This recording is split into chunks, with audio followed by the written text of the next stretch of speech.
Welcome every single one of you. সবাইকে স্বাগতম জানাই নতুন একটি ক্লাসের মধ্যে। আপনারা দেখতে পাচ্ছেন ইংলিশ গ্রামারের একটি ইম্পর্টেন্ট টপিক প্রিপজিশন নিয়ে আজকে এসেছি, অর্থাৎ প্রিপজিশন নিয়ে আমরা আলোচনা করব। আজকে থেকে স্টার্ট হয়েছে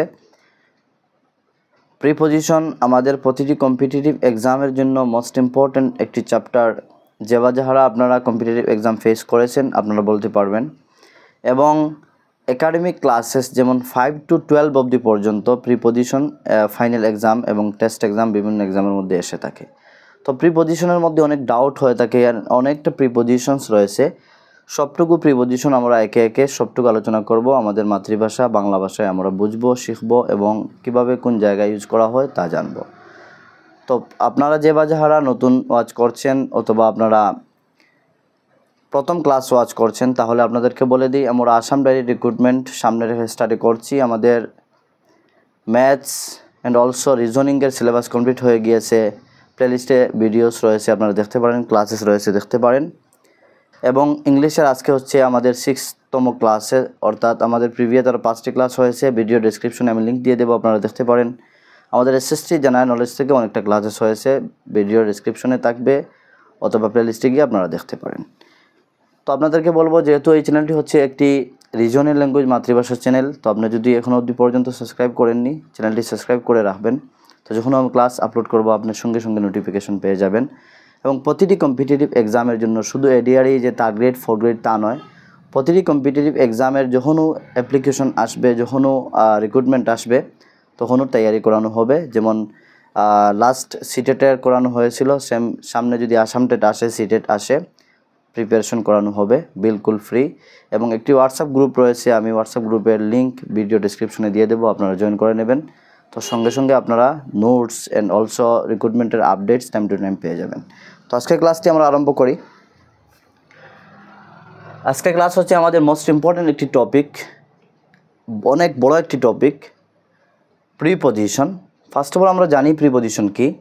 আমরা ইংলিশের প্রথম ক্লাসের মধ্যে আমরা এগুলো নিয়ে আলোচনা করেছি, পার্টস অফ স্পিচ নিয়ে আলোচনা করেছিলাম। আর এই পার্টস অফ স্পিচ যখন আলোচনা করেছিলাম, সঙ্গে প্রিপজিশনও আলোচনা করেছিলাম। জাস্ট আমরা বলে দেই যে প্রিপজিশন জাস্ট একটি আইডিয়া রাখার জন্য, প্রিপজিশন হচ্ছে এমন একটি ওয়ার্ড, এমন ওই সকল শব্দ, ওই সকল ওয়ার্ডস, যে সকল শব্দ কি হয় বাক্যের মধ্যে, বাক্যের সাথে নাউন অথবা প্রোনাউনকে যুক্ত করার জন্য ব্যবহার করা হয়। যেমন I am going to school আমি যদি বলি, এই জায়গায় টুটা হচ্ছে প্রিপজিশন, স্কুলটা হচ্ছে নাউন। তো এইভাবে নাউন অ্যান্ড প্রোনাউনকে বাক্যের সাথে যুক্ত করে বলতে পারেন, অথবা বাক্যের অন্যান্য শব্দের সাথে যুক্ত করে মিনিংফুল একটি বাক্য তৈরি করে, এই ধরনের শব্দকে প্রিপজিশন বলা হয়। অর্থাৎ এক কথায় যদি বলি, যে শব্দগুলো, অর্থাৎ যে শব্দ নাউন প্রোনাউনকে বাক্যের সাথে যুক্ত করে তাকে আমরা প্রিপজিশন বলে থাকি। তো দেয়ার আর ভেরিয়াস টাইপস অফ প্রিপজিশনস রয়েছে, অনেক ধরনের প্রিপজিশন রয়েছে। যেমন সিম্পল প্রিপজিশন, তারপরে ডাবল প্রিপজিশন, কম্পাউন্ড প্রিপজিশন, তারপরে প্রিপজিশনাল ফ্রেজ, তারপরে আরও প্রিপজিশন যেমন অ্যাপ্রোপ্রিয়েট প্রিপজিশনস রয়েছে, এগুলো অনেকটা রয়েছে। তো আমাদের এক্সামের মধ্যে শুধুমাত্র সিম্পল প্রিপজিশন লোয়ার ক্লাসের যে এক্সামগুলি হয় ওই এক্সামের মধ্যে আসে, আর compound and also appropriate preposition এগুলো ইম্পর্ট্যান্ট রয়েছে, যে আপার গ্রেডের যে ক্লাসেসগুলো হয় অথবা আপার গ্রেডের যে এক্সামস হয়, জব এক্সামস, রিক্রুটমেন্টের, ওগুলির মধ্যে আসে। তো আমরা একে একে সিম্পল প্রিপজিশন, ডাবল প্রিপজিশন এবং অ্যাপ্রোপ্রিয়েট প্রিপজিশন সবটুকু আলোচনা করব। আজকের ক্লাসের মধ্যে আমরা আলোচনা করব সিম্পল প্রিপজিশন নিয়ে। এবং প্রথম ফেজের মধ্যে আপনারা দেখতে পাচ্ছেন কয়েকটি প্রিপজিশন নিয়ে এসেছি, বুঝে শুনে আমরা সলভ করব, দেখব কোথায় কোন প্রিপজিশনটি ইউজ করা হয়, কীভাবে ইউজ করা হয়, এবং আরও 1-2টি ফেজ নিয়ে আসবো। এইভাবে আমরা সিম্পল প্রিপজিশনের মধ্যে যে প্রিপজিশনগুলো রয়েছে এগুলো নিয়ে আজকে আমরা আলোচনা করে কমপ্লিট করার চেষ্টা করব এই ক্লাসের মধ্যে। এই ক্লাস হবে আমাদের প্রিপজিশন, সিম্পল প্রিপজিশনের পার্ট 1, আরও পার্ট 2, পার্ট 2, 3 এইভাবে হবে। আপনারা দেখতে পাচ্ছেন টাইপস অফ প্রিপজিশন। প্রথম হচ্ছে সিম্পল প্রিপজিশন, আমি লিখেছি যেমন at, on, for, of, on, up, to, অনেকটা রয়েছে। তারপর হচ্ছে ডাবল প্রিপজিশন। ডাবল প্রিপজিশন যেমন 2টি প্রিপজিশন, সিম্পল প্রিপজিশন যুক্ত হয়ে একটি প্রিপজিশন তৈরি করে। যেমন ইন টু, দেখতে পাচ্ছেন ইন এবং টু 2টি যুক্ত করে হয়েছে উইথ ইন, দেখতে পাচ্ছেন উইথ ইন হয়েছে। তারপরে উইথ আউট, উইথআউট হয়েছে এইভাবে ডবল প্রিপোজিশন এগুলিকে বলা হয়। তো আজকে আমরা কি করব, সিম্পল প্রিপোজিশন নিয়ে আলোচনা করব। তো দেখতে পাচ্ছেন আমি লিখেছি ইউজেস অফ প্রিপোজিশন কীভাবে ব্যবহার করা হয় তা আমরা আজকে জানবো। প্রথম দেখতে পাচ্ছেন অ্যাট নিয়ে আমি এসেছি। অ্যাট ব্যবহার হয়, অ্যাট 5 জায়গার মধ্যে ব্যবহার করা হয়। ভালো করে বুঝবেন, এগুলি শিখবেন বিলকুল, আর জীবনে কখনো ডাউট আসবে না, আমি আশা করি কনফিউশন ক্রিয়েট হবে না, বিলকুল ক্লিয়ার হয়ে যাবে। তো নাম্বার 1 হচ্ছে আমি কি করব, আপনাদেরকে ইন্ডাকটিভ মেথড ইউজ করে দেব। যেমন আমরা সিটের মধ্যে দেখেছিলাম যে গ্রামার শিক্ষা দেওয়া উচিত কন্টেক্সচুয়ালাইজ করে, অর্থাৎ ডে টু ডে লাইফের সাথে এক্সাম্পল দিয়ে ইন্ডাকটিভ মেথড ইউজ করে। কন্টেক্সচুয়ালাইজ মিনস হচ্ছে ডে টু ডে লাইফের সাথে যুক্ত করে এক্সাম্পলগুলো যদি দেওয়া হয় তাহলে রিয়েল লাইফের সাথে, তাহলে কি হবে, ইজিলি বোঝা যাবে। ওই জন্য আমরা ডিডাকটিভ মেথড ইউজ করবো না, আমরা ইন্ডাকটিভ মেথড ইউজ করবো। আর ইন্ডাকটিভ মেথডের মধ্যে প্রথমে এক্সাম্পল হয়, তারপরে রুলস হয়। তো এইভাবে আমরা আলোচনা করব, তখন ইজিলি আপনারা বুঝতে পারবেন, শিখতে পারবেন।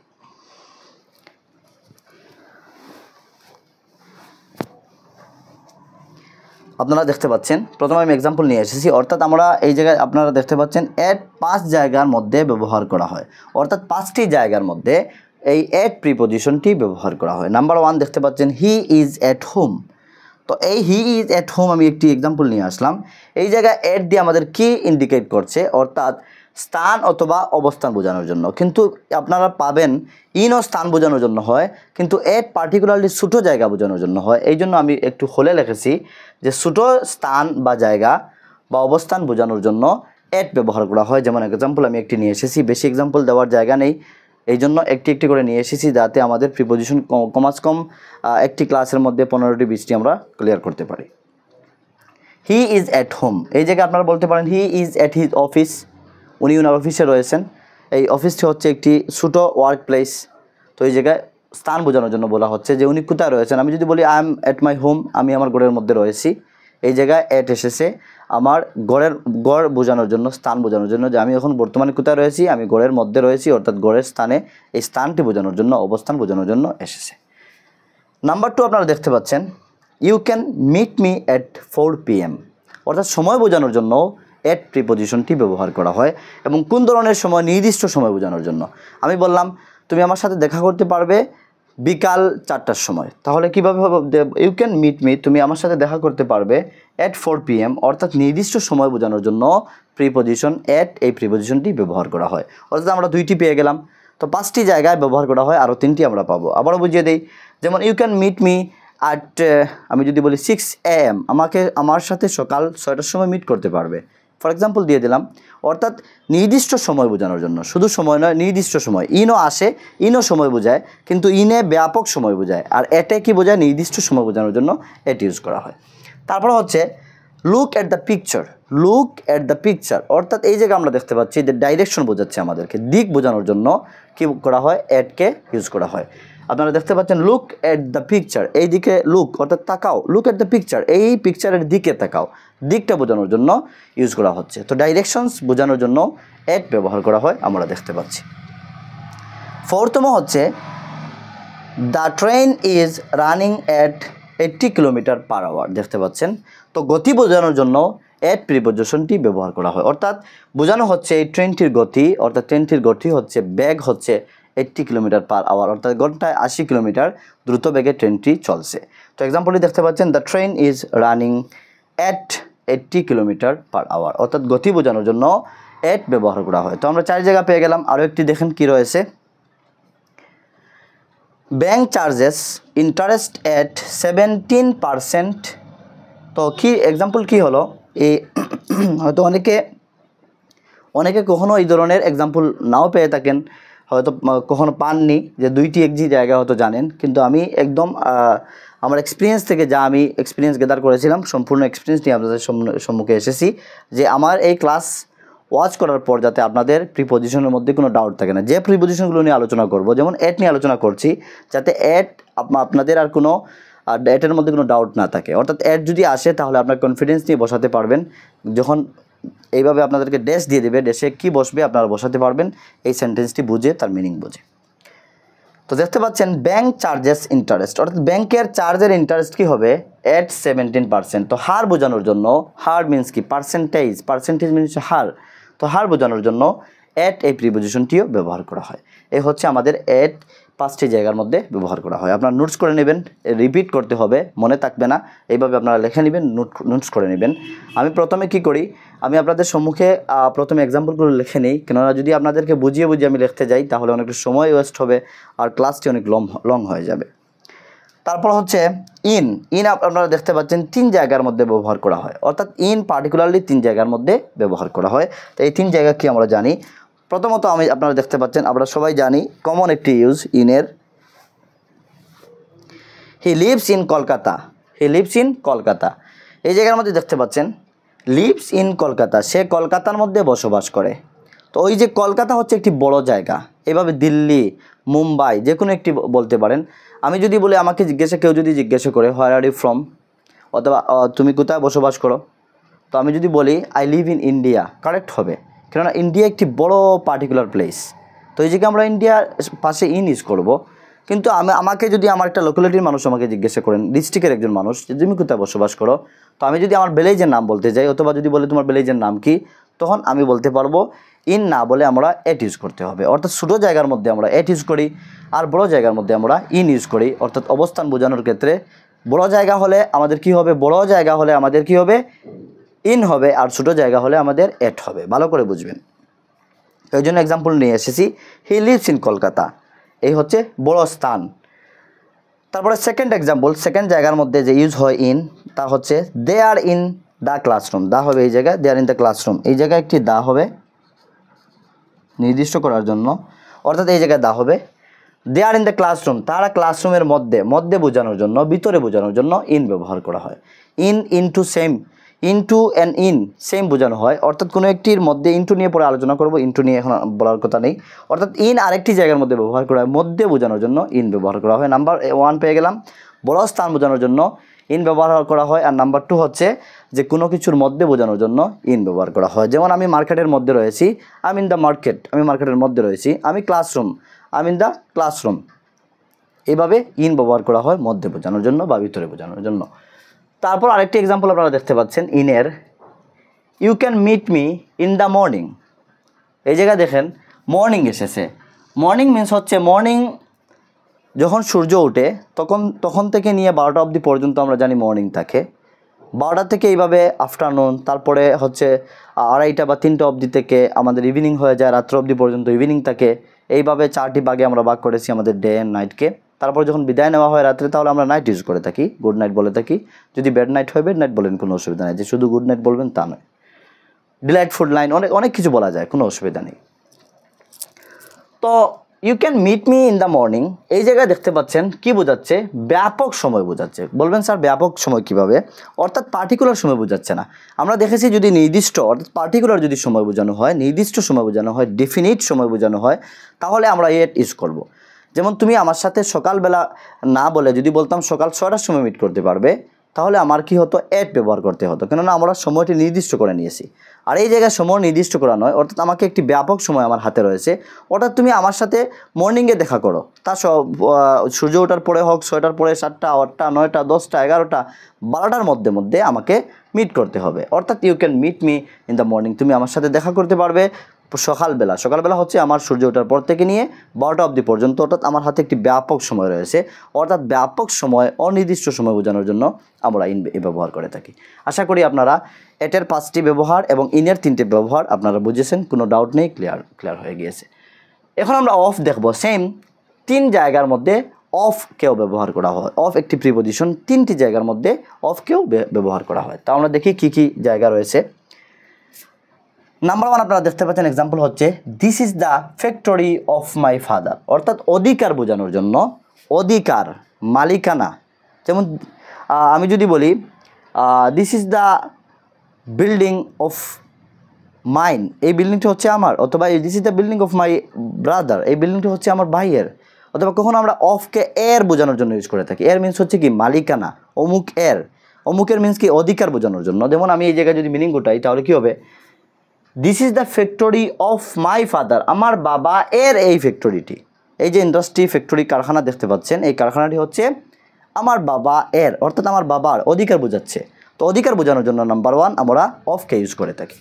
নাম্বার 2 হচ্ছে হিজ মাদার, ওনার মা হ্যাজ ডাইড অফ ক্যান্সার, কারণ বোঝানোর জন্য আমরা অফকে ইউজ করে থাকি, অথবা উদ্দেশ্য বোঝানোর জন্য আমরা অফ ইউজ করে থাকি। কারণ কিভাবে, যেমন ওনার মা মারা গিয়েছেন, কী জন্য মারা গিয়েছেন, যে অফ ক্যান্সার, ক্যান্সারের কারণে। এই জায়গায় দেখতে পাচ্ছেন কারণ বোঝানোর জন্য অফকে আমরা ইউজ করছি।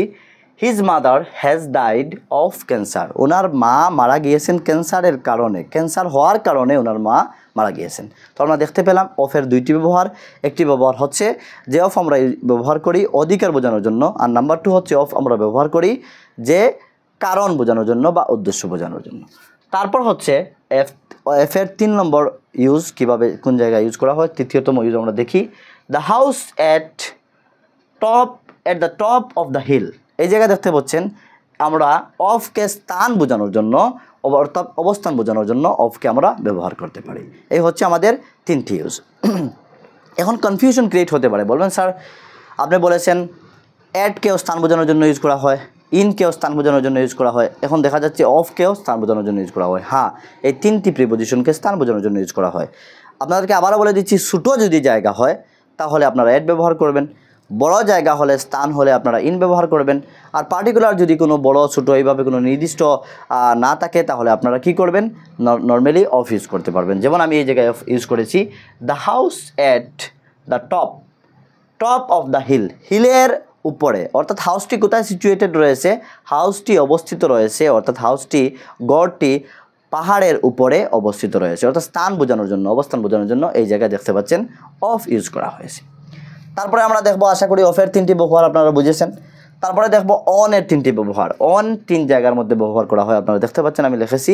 নাম্বার 1 হচ্ছে, আমি একটি এক্সাম্পল নিয়ে এসেছি, I will go there on Sunday. তো দেখা গেল কি, দিন বোঝানোর জন্য বা সময় বোঝানোর জন্য আমরা অন ইউজ করে থাকি। অন ইউজ করি কেন, সময় বোঝানোর জন্য।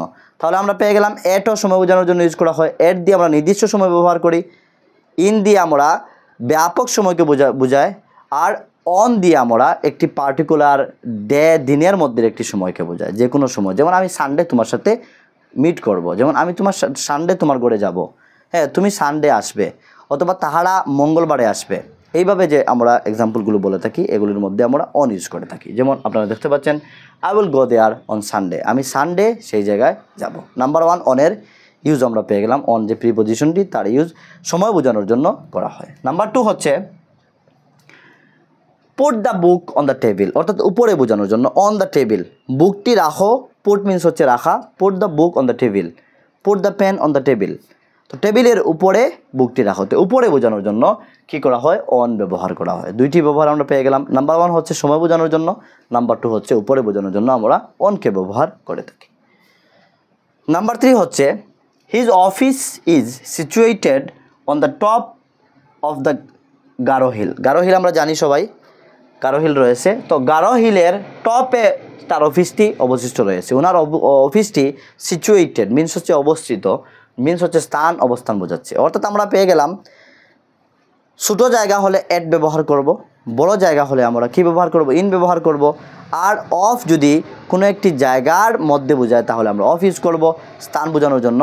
আর নর্মালি দেখা যাচ্ছে his office is situated on the top of the Garo hill, Garo হিলের টপ উপরে, অর্থাৎ নির্দিষ্ট জায়গা, যখন আমরা কোনো একটি স্থানের নির্দিষ্ট জায়গা বুঝিয়ে দেব তখন এই জায়গার মধ্যে আমরা অন ইউজ করতে পারবো। দেখতে পাচ্ছেন আপনারা এই জায়গায় আমি এই জায়গায় আমরা his office is situated on use করে এই জায়গায় দেখতে পাচ্ছেন এই জায়গায় আমাদের অন এসেছে। তারপর আমরা দেখব অনের 3টি ব্যবহার আপনারা পেয়ে গিয়েছেন, নোটস তৈরি করবেন এগুলো। তারপরে ফরের ব্যবহার, ফরের ব্যবহারও 3 জায়গার মধ্যে ফর ব্যবহার করা হয়।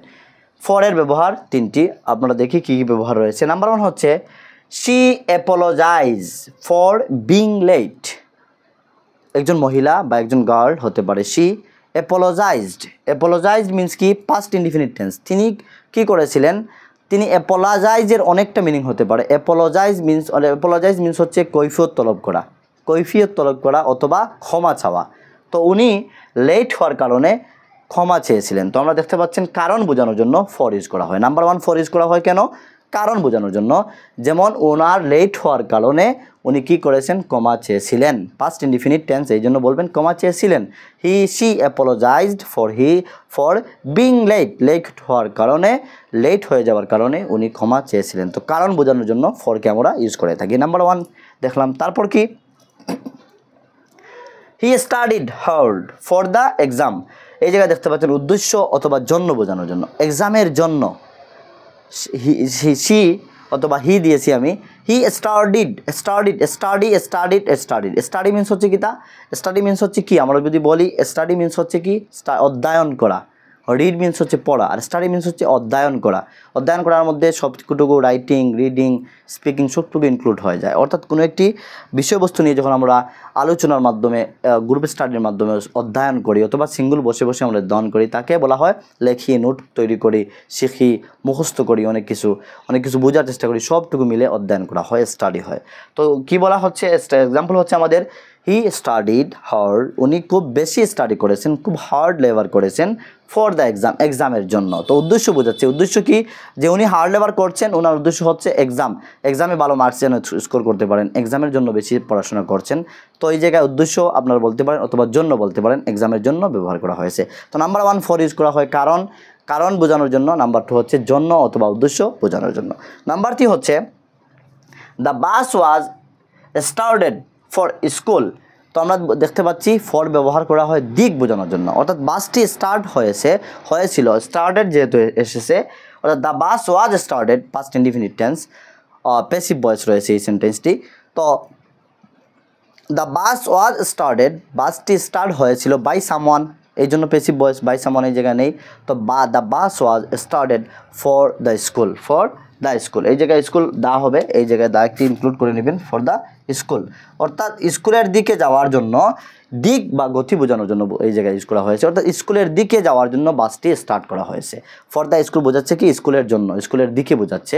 অর্থাৎ বাসটি স্টার্ট করা হয়েছিল, আরম্ভ করা হয়েছিল স্কুলের দিকে যাওয়ার জন্য, স্কুলের দিক মিন্স কি, স্কুলে যাওয়ার জন্য। তো আশা করি আপনারা আজকে আমরা এই ফেজের মধ্যে এট শিখেছি, যে 5টি জায়গার মধ্যে ব্যবহার করা হয়। তারপরে আমরা ইন শিখেছি, 3টি জায়গার মধ্যে ব্যবহার করা হয়। অফ শিখেছি, আরও 3টি জায়গার মধ্যে ব্যবহার করা হয়। তারপরে আমরা অন শিখেছি, 3টি জায়গার মধ্যে ব্যবহার করা হয়। তারপরে ফর আমরা শিখেছি, আরও 3টি জায়গার মধ্যে ব্যবহার করা হয়। বিলকুল কমন 5টি প্রিপোজিশন, অর্থাৎ এগুলি হচ্ছে সিম্পল প্রিপোজিশন, 5টি আমরা আজকে এই ফেজের মধ্যে শিখে নিয়েছি। এখন আপনাদের কাছ থেকে কিছু সময় নেব এবং কিছুক্ষণের মধ্যেই নেক্সট ফেজ নিয়ে আসবো। নেক্সট ফেজে আরও এইভাবে আমরা কয়েকটি প্রিপোজিশন দেখব, চেষ্টা করব যত সময় হাতে সময় থাকবে ভিডিও ক্লাস যাতে আমাদের 1 ঘন্টার মধ্যে হয় এবং তার মধ্যে যতটা প্রিপোজিশন কভার করা যায় আমরা করব। আর এই ক্লাসটি হবে আমাদের পার্ট 1, এভাবে পার্ট 2, পার্ট 3 করে আমরা সম্পূর্ণ প্রিপোজিশন ক্লিয়ার করব, সবার জন্য বিলকুল ক্লিয়ার হয়ে যাবে।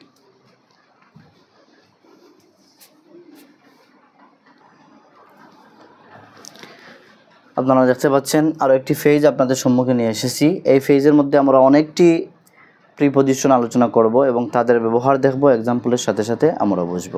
তো দেখি আমরা কী প্রিপোজিশন রয়েছে। আপনারা প্রথমত দেখতে পাচ্ছেন টু এর ব্যবহার 2টি, অর্থাৎ টু এই প্রিপোজিশনটি 2টি জায়গার মধ্যে ব্যবহার করা হয়। তো এই টু আপনারা জানেন ভালো করে, এক্সামের মধ্যে এই সবটুকু প্রিপোজিশন ইম্পর্টেন্ট। এবং যে বা যারা ইংলিশের মধ্যে এক্সপার্ট হতে চান, ইংলিশ ভালো বুঝতে চান, ভালো বলতে চান, ভালো লিখতে চান, তারপরে ইংলিশ নিয়ে অনেকটা আপনি রিসার্চ করতে চান, তারপরে বুক স্টাডি করে অর্থ বুঝেন না, তাহলে এই ধরনের ক্লাসগুলো আপনাদের জন্য ইম্পর্টেন্ট। তাই ভালো করে বুঝেন, নোটস তৈরি করবেন। এগুলো আপনারা একসাথে এতটা প্রিপোজিশন হয়তো কখনও কেউ ক্লাসও করেনি, হয়তো আপনার প্রথম ক্লাস পাচ্ছেন যে একসাথে এতটা প্রিপোজিশন করানো হচ্ছে।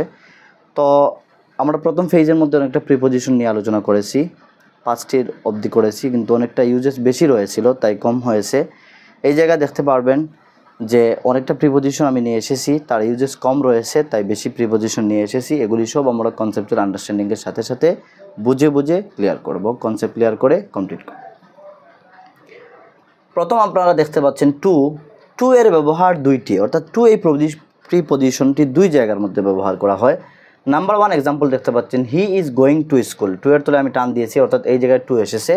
তো আপনারা যদি বলেন, আপনারা কমন সেন্টেন্স আমরা বেশিরভাগ ইউজ করে থাকি, হি is going to school, he is going to market, I am going to market, এইভাবে আমরা ইউজ করে থাকি। তো এই জায়গায় টু এসেছে অর্থাৎ প্রতি বোঝানোর জন্য, অর্থাৎ সে স্কুলের প্রতি যাচ্ছে। অথবা আপনি বলতে পারেন দিক বোঝানোর জন্য, অর্থাৎ সে কোন দিকে যাচ্ছে, স্কুলের দিকে যাচ্ছে। আর যদি প্রতি বলেন তাও শুদ্ধ হবে, দিক বলেন তাও শুদ্ধ হবে। অর্থাৎ নাম্বার 1 আমরা পেয়ে গেলাম টু এর ব্যবহার দুইটি, তার মধ্যে থেকে একটি পেয়ে গেলাম যে টু ব্যবহার করা হয় দিক বোঝানোর জন্য অথবা প্রতি বোঝানোর জন্য। তারপর সেকেন্ড আমরা দেখি কি রয়েছে, দে আর রিডিং টু লার্ন। অর্থাৎ এই জায়গায় দেখতে পাচ্ছেন কারণ বোঝানোর জন্য টুকে ব্যবহার করা হয়। যেমন তারা কেন পড়ছে যদি আমি প্রশ্ন করি, আপনি বলবেন দে আর রিডিং টু লার্ন, তারা পড়ছে, তারা স্টাডি করছে, অর্থাৎ তারা পড়ছে শেখার জন্য। তো এই জায়গায় দেখতে পাচ্ছেন কারণ বোঝাচ্ছে। এই জায়গায় যদি আমি বলি কোন উদ্দেশ্যে পড়ছে তাও হতে পারে, উদ্দেশ্য বোঝাতেও পারে। দে আর রিডিং টু লার্ন, অর্থাৎ তারা পড়ছে শেখার জন্য।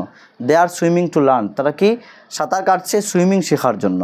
এইভাবে আপনারা বলতে পারেন কারণ বোঝানোর জন্য অথবা উদ্দেশ্য বোঝানোর জন্য টু ব্যবহার করা হয়। তার টু এর আমরা ব্যবহার দুইটি পেয়ে গেলাম, একটি হচ্ছে দিক বোঝানোর জন্য, যেমন I am going to school, they are going to school, they are going to market, I am going to Delhi, I am going to call you some, আমরা যে কোনো কিছু বলতে পারি। অর্থাৎ দিক অ্যান্ড প্রতি বোঝানোর জন্য বলছে। I am going to help you বলতে পারি, আমি তোমাকে হেল্প করতে যাচ্ছি, ওটা তোমার দিকে যাচ্ছি তোমাকে হেল্প করার জন্য। তারপর আরেকটি আমরা পেয়েছি যে কারণ বোঝানোর জন্য আমরা টু ব্যবহার করে থাকি। সেকেন্ড হচ্ছে অ্যাবাউট। অ্যাবাউটের ব্যবহারও দুইটি আমরা জানি, একটি হচ্ছে সম্বন্ধ বোঝানোর জন্য। আমরা কখনো বলি হোয়াটস অ্যাবাউট ইউ, তোমার হালত কী, অর্থাৎ তোমার সম্বন্ধে আমরা বোঝানোর জন্য আমরা কি করি, অ্যাবাউট ইউজ করে থাকি। যেমন আমি এক্সাম্পল নিয়ে এসেছি, I am talking about his lifestyle, আমি ওর লাইফস্টাইল সম্বন্ধে কী করছি, টকিং করছি, কথা বলছি। তো আপনারা দেখেন, যেমন আমি আজকে কি করছি, ক্লাস নিচ্ছি, I am taking classes about preposition, preposition সম্বন্ধে আমি আজকে ক্লাস নিচ্ছি। তো এই জায়গার মধ্যে অ্যাবাউট ইউজ করেছি সম্বন্ধে বোঝানোর জন্য, অর্থাৎ অ্যাবাউট মিন্স কি, তার সম্বন্ধ বোঝানোর জন্য ইউজ করা হয়। আপনারা দেখতে পাচ্ছেন সম্বন্ধ বোঝানোর জন্য নাম্বার 1 আমরা অ্যাবাউট ইউজ করে থাকি। এবং নাম্বার 2 হচ্ছে এ গোল্ডেন, এই জায়গায় এল হবে, a golden chain about her neck, এই জায়গায় অবস্থান বোঝানোর জন্য আমরা অ্যাবাউট ইউজ করে থাকি। অবস্থান মিন্স হচ্ছে এই চেনটির অবস্থান কোথায় রয়েছে, অর্থাৎ চেনটি কোন জায়গায় রয়েছে, তার গলার মধ্যে আমরা দেখতে পাচ্ছি চেনটি রয়েছে। এই জন্য একটি রেয়ার ইউজ করা হয়, এই যে এই ধরনের ইউজ খুব কম ইউজ করা হয়, যেহেতু আমাদের এই অবস্থান বোঝানোর জন্য আরও অন্যান্য প্রিপোজিশন ইউজ করে থাকি। তারপর আপনারা জানা প্রয়োজন যে অ্যাবাউট দিয়ে অবস্থানও বোঝানো হয়। তারপর হচ্ছে আমাদের অ্যাবাব, অ্যাবাব, ওভার, এই দুইটি শব্দ খুবই কমন আমরা ইউজ করে থাকি, অনেক সময় আমরা ইউজ করে থাকি। তো এই দুইটি শব্দকে আমাদের ভালো করে বুঝতে হবে। দেখতে পাচ্ছেন অ্যাবাবের ব্যবহারও একটি আর ওভারের ব্যবহার কিন্তু দুইটি। তা আমরা কিভাবে বুঝবো, দেখেন আমি আপনাদের সম্মুখে দাঁড়িয়ে আছি, আমার মাথার উপরে লাইট রয়েছে। তো এই লাইটটি যদি বলি the light is অ্যাবাব my head, correct হবে। কেননা অ্যাবাব তখন আমরা ইউজ করতে পারবো যখন কি হবে, আমার মনে করেন আমার মাথার উপরে বলছি, তো আমার মাথার উপর থেকে বেশি হাইটে হবে না, মিডিয়াম একটি হাইটের মধ্যে হবে। অথবা আরেকটি কনসেপ্ট হচ্ছে যে অন্য একটি বস্তুর নিচে হবে। যেমন আমি যদি বলি ফ্যানটি ঘুরছে, তাহলে কি বলবেন, the fan is running অ্যাবাব my head, over হবে না, এই জায়গায় কি হবে, অ্যাবাব হবে, অ্যাবাব হবে। সেম তেমনিভাবে আপনি যে কোনো বস্তুর উপরে বোঝানোর জন্য অ্যাবাব বসাতে পারবেন। যেমন দ্য টেবিল ইজ অ্যাবাব দ্য, আপনি বলতে পারেন পালং, পালং বলতে পারেন, পালংয়ের উপরে রয়েছে। অথবা যে কোনো একটি বলতে পারেন। অ্যাবাব বোঝানোর জন্য উপর বোঝানোর জন্য করা হয়, বেশি উপর না। অর্থাৎ কখনো দুইটি কনসেপ্ট অ্যাবাব থেকে মনে রাখবেন, একটি হচ্ছে মোটামুটি একটি উপর বোঝানোর জন্য অ্যাবাব ইউজ করা হয়, আর দ্বিতীয়ত হচ্ছে যে কোনো একটি বস্তুর নিচে কিন্তু আমার উপরে, তখন আমরা অ্যাবাব ইউজ করে থাকি। যেমন the fan is running অ্যাবাব my head, দেখতে পাচ্ছেন ফ্যানটি হচ্ছে সিলিংয়ের নিচে, রুফের নিচে, কিন্তু আমার মাথার উপরে, এই জায়গায় আমরা অ্যাবাব ইউজ করে থাকি। আর ওভার হচ্ছে, ওভারের কনসেপ্ট হচ্ছে উপরে বোঝানোর জন্য, অনেকটা উপরে আপনি বোঝাতে পারেন। যেমন আমি যদি বলি পাখিরা গাছের উপরে উঠছে, দেখেন গাছের উপরে আর কিছু নেই, গাছের উপরে শুধু স্কাই রয়েছে, এর উপরে আর কিছু রুফ কিছু নেই। তো পাখিরা ঘরের মধ্যে উড়বে না, ফ্যান যেভাবে ঘুরছে এইভাবে পাখিরা ঘুরবে না, পাখিরা খোলা মেলা জায়গায় মাঠে ঘুরবে। তো আমি যদি বলি পাখিরা গাছের উপরে উঠছে, তখন এই জায়গায় আমরা অ্যাবাব ইউজ করবো না, আমরা ওভার ইউজ করবো। যেমন the birds are flying over the tree, the birds are flying over the tree. আর যদি আমরা বলি আকাশের মধ্যে উঠছে, তখন এই জায়গার মধ্যে আমরা বলবো the birds are flying in the sky, in the means হচ্ছে আকাশের মধ্যে। তো মধ্যে বোঝানোর জন্য আমরা দেখেছি ইনের জায়গায় যে ইনের তিনটি ব্যবহারের মধ্যে থেকে একটি ব্যবহার হচ্ছে ইন দিয়ে কী করা হয়, ইন দিয়ে মধ্যে বা ভিতরে বোঝানোর জন্য ইউজ করা হয়। তাহলে আমরা যদি বলি পাখিরা আকাশের মধ্যে উঠছে, তাহলে কি হবে, the birds are flying in the sky. আর যদি বলি গাছের উপরে উঠছে, তাহলে কি হবে, the birds are flying over the tree হবে। আর যদি আমি বলি ফ্যানটি আমার মাথার উপরে ঘুরছে, তাহলে আমি কি বলবো, the fan is running above my head হবে। তো আশা করি এই কনসেপ্টটা ক্লিয়ার হয়েছে। এখন দেখি আমি কি লিখেছি এক্সাম্পল। অ্যাবাভ এর ব্যবহার একটি, অর্থাৎ অ্যাবাভ এই যে প্রিপজিশন রয়েছে তার ব্যবহার হচ্ছে একটি। যেমন the fan is running above my head, আমি অলরেডি বুঝে নিয়েছি। তা কি দেখাচ্ছে? The fan is running above my head, অর্থাৎ উপরে বোঝাচ্ছে। কি বোঝাচ্ছে? আপনারা বলতে পারেন উপরে, অর্থাৎ অবস্থানও বলতে পারেন। ফ্যানটি কোথায় রয়েছে তার অবস্থান বোঝাচ্ছে, অ্যাবাভ দিয়ে এই জায়গায় অবস্থান বোঝাচ্ছে অথবা উপরে বোঝাচ্ছে, যে কোনো একটি আপনারা নিতে পারেন। তারপর হচ্ছে ওভার। ওভার এর ব্যবহার দুইটি, অর্থাৎ ওভার এই প্রিপজিশনের ব্যবহার দুই জায়গায়, অর্থাৎ দুই ধরনের ব্যবহার হয়ে থাকে। নাম্বার 1 হচ্ছে the birds are flying over the tree, আমি অলরেডি আপনাদেরকে বুঝিয়ে দিয়েছি, অর্থাৎ অবস্থান বোঝাচ্ছে। তাই পাখিরা কোথায়? গাছের উপরে উঠছে, এই জায়গায় আপনারা উপরও বলতে পারেন।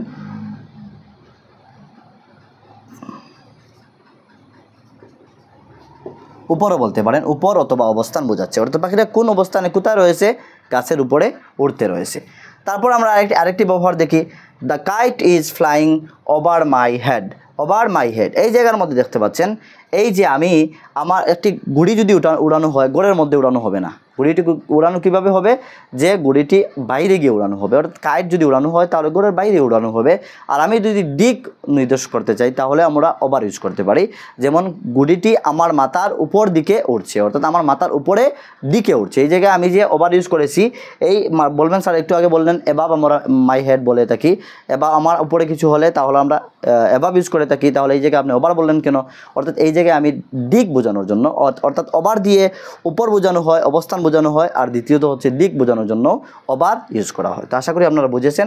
The kite is flying over my head, অর্থাৎ কাইটটি গুড়িটি আমার মাথার উপর দিকে ফ্লাইং করছে, অর্থাৎ উঠছে। তারপরে আমরা দেখি অ্যাক্রস। অ্যাক্রসের ব্যবহার হলো দুইটি। অ্যাক্রসের ব্যবহার হলো দুটি। আমরা সবাই জানি অ্যাক্রস মিন্স কি হচ্ছে? মধ্য দিয়ে। ক্রস মিন্স হচ্ছে কি? পারাপার করা, আর অ্যাক্রস মিন্স হচ্ছে মধ্য দিয়ে। তো অ্যাক্রসের ব্যবহার হচ্ছে দুইটি। এগুলি ভালো করে মনে রাখবেন, ভালো এক্সপার্ট ইংলিশের মধ্যে হয়ে যাবেন যদি এগুলি আপনারা ক্লিয়ার হয়ে যায়।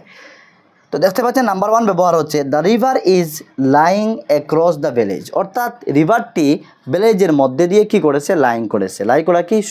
শোয়া বা একদম সোজা হয়ে যাওয়া।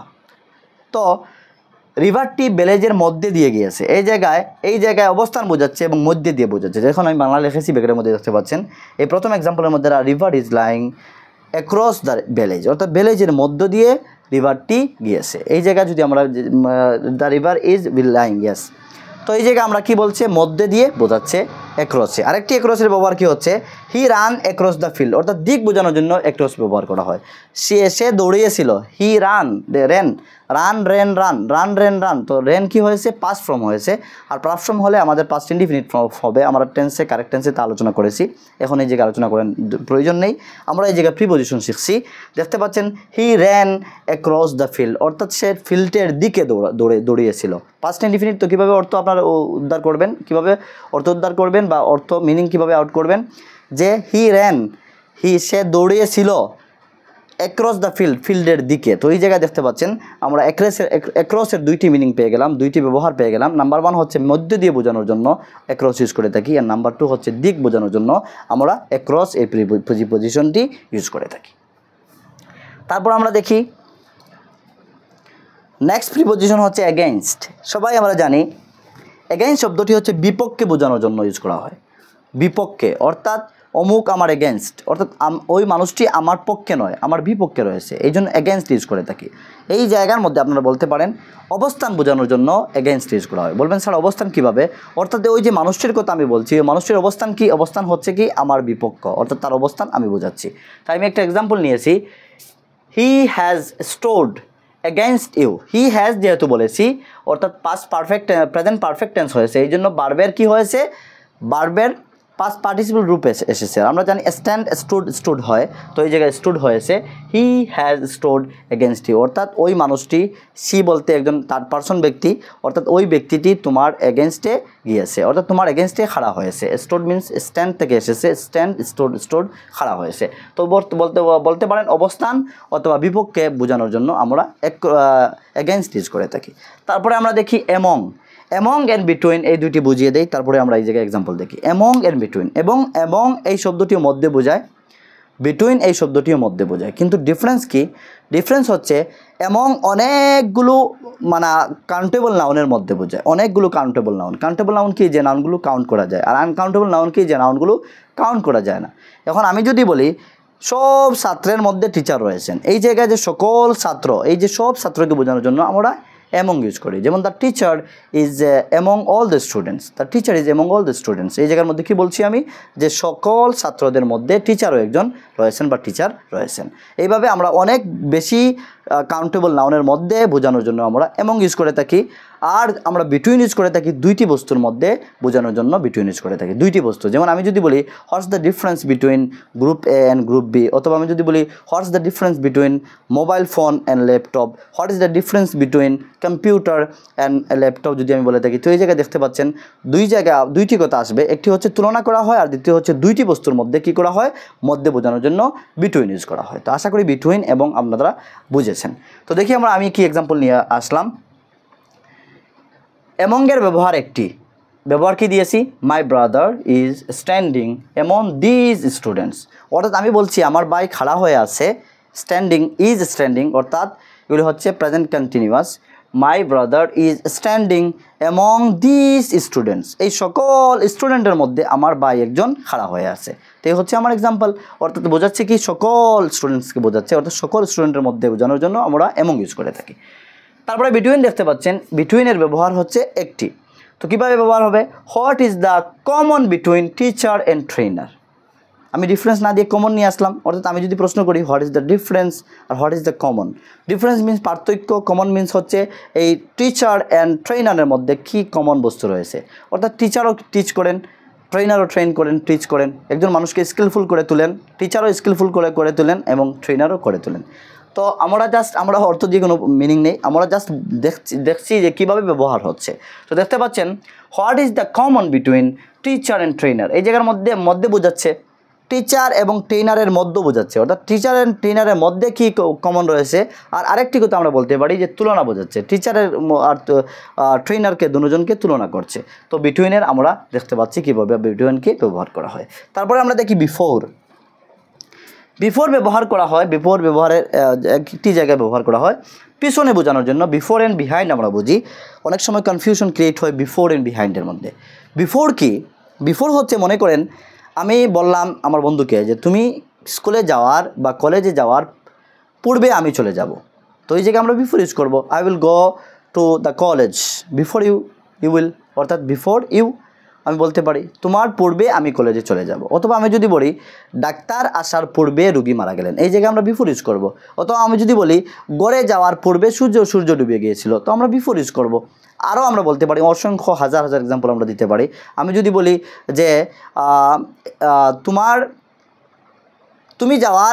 আমি যাওয়ার পর তুমি আসবে, অথবা আমি যদি বলি বিফোর লাস্ট মান্থ, অথবা বিফোর স্টার্টের আগের দিন যদি আমি বলি, এইভাবে আমরা বিফোরকে ইউজ করি। বিফোর ইউজ করা হয় কি বোঝানোর জন্য? আগে বোঝানোর জন্য, অর্থাৎ পিছন বলতে এই আড়ালের পিছন নয়, তার ব্যাক সাইডটি বোঝানোর জন্য বিফোর ইউজ করা হয়।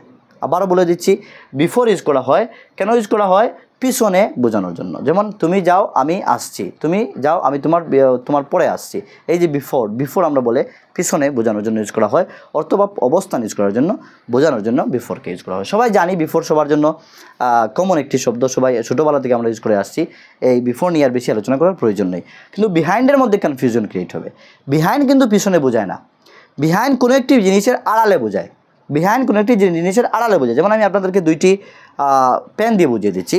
মনে করেন এই একটি ব্ল্যাক পেন, এই একটি হচ্ছে ব্লু পেন আর ব্ল্যাক পেন। আমি যদি এইভাবে খাড়া করি তাহলে এই ব্লু পেনটি হবে বিহাইন্ড দ্য ব্ল্যাক পেন, অর্থাৎ the blue pen is standing behind the black পেনের পিছনে ব্লু পেনটি খাড়া হয়ে আছে, এই হচ্ছে বিহাইন্ড। আর পিছন কি? পিছন মিনস হচ্ছে যে তুমি যাও তারপরে আমি আসছি, এই হচ্ছে পিছন, এই হচ্ছে বিফোর। তো আশা করি আপনারা বুঝেছেন। তো আমি এক্সাম্পল থেকে কী নিয়ে এসেছি? বিফোরের ব্যবহার একটি, I will go there before you, অর্থাৎ আমি কি বলছি? আমি সেখানে যাব তোমার পূর্বে, তুমি যাওয়ার পূর্বে, অর্থাৎ তুমি যখন সেখানে যাবে তার আগে তার পূর্বে আমি চলে যাব, অর্থাৎ আমার পিছনে তুমি যাবে। আর বিহাইন্ডের আমি এক্সাম্পল নিয়ে এসেছি, যেমন দেখতে পাচ্ছেন দ্য কাউ ইজ গ্রাজিং মানে গরু কী করছে? ঘাস খাচ্ছে, ঘাস খাচ্ছে বিহাইন্ড দ্য হাউস, এই ঘরটির পিছনে গরু ঘাস খাচ্ছে। আমি যদি বলি এই গাছটির পিছনে আমার বন্ধু খাড়া হয়ে আছে, আমি যদি বলি my friend is standing behind the tree, এই গাছটির পিছনে আমার বন্ধু খাড়া হয়ে আছে। অর্থ কি, এই গাছটির আড়ালে পিছন সাইডে ব্যাক সাইডে আমার বন্ধু খাড়া হয়ে আছে। আমি যদি বলি স্কুলের গেটের পিছনে হেডমাস্টার দাঁড়া হয়ে আছেন, the headmaster is standing behind the school gate, অথবা behind the gate of school, স্কুলের গেটের বিহাইন্ডে পিছনে হেডমাস্টার খাড়া হয়ে আছেন। এইভাবে আমরা বিহাইন্ড অ্যান্ড বিফোর বুঝি। আশা করি আপনারা এই ফেজ থেকে এতটুকু বুঝে নিয়েছেন। এখন দেখবো আমাদের হাতে এনাফ যদি সময় থাকে তাহলে আরেকটি ফেজ নিয়ে আসি। আশা করি আমাদের হাতে সময় রয়েছে, তাহলে আরেকটি ফেজ নিয়ে আসি। আপনাদের বোর ফিল হবে না আশা করি। একটি ক্লাসের মধ্যে আমরা অনেকটা প্রিপোজিশন বুঝিয়ে শুনে নিজের মাতৃভাষায় কমপ্লিট করেছি। ফার্স্ট ফেজে অনেকটা কমপ্লিট করেছি, সেকেন্ড ফেজে অনেকটা কমপ্লিট করেছি। এখন থার্ড ফেজ নিয়ে আসি আপনাদের সম্মুখে। থার্ড ফেজ কিছুক্ষণের মধ্যে নিয়ে আসছি। আরও কয়েকটি প্রিপোজিশন এইভাবে আমরা ভালো করে বুঝিয়ে শুনে কমপ্লিট করব।